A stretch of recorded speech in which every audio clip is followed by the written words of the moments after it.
不！我发现我的门槛饰板坏了。身为爱车人士，怎么能忍受车子有伤呢？我们立马来购买新的零件，帮它换上去。所以又到了我们最爱的网购时间啦。首先上美江猫 beamercat.com 查询正确的零件编号，门槛饰板在51，车身装备，往下滑到边缘保护条、挡板、门槛。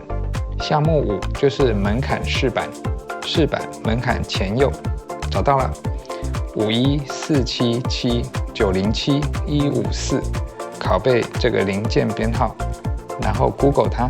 第一条结果就是 ECS Tuning 这个平台的商品，价格是106.32美金，在这个商店只要超过49美金就可以免运，但是只限美国国内才能免运。ECS Tuning 也可以走快递来台湾，但是我个人觉得运费太高，只买1-2件东西的话不太划算。这个时候就要利用集运服务了。这次我用 Buy and Ship， 它在美国、日本、加拿大等国都有仓库。注册之后就可以拿到每一个仓库的地址，收件人名称包含了我在 Buy and Ship 的账号。网购结账的时候填写 BNS 提供的地址，东西就会寄到指定的仓库。Buy and Ship 也会通知你说东西收到了。不过呢，所有我们买的东西都会先送到 Buy and Ship 在香港的仓库，才可以合并打包。设定好收件住址，并且付款之后，东西就会从香港寄出，并且用宅配寄到我们手上哦。Yes。哇，全新的零件好香啊！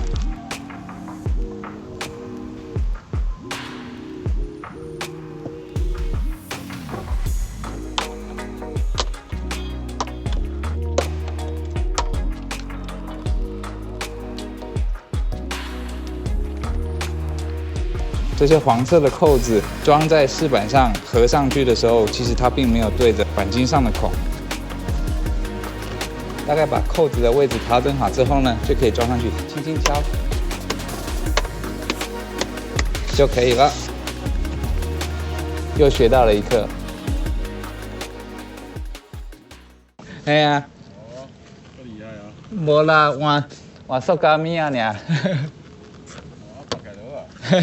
敢有差？有啦，这旧闭去。哦。哎呀，敢换新呢？塑胶的物件就是安尼。设定好收件地址，并且，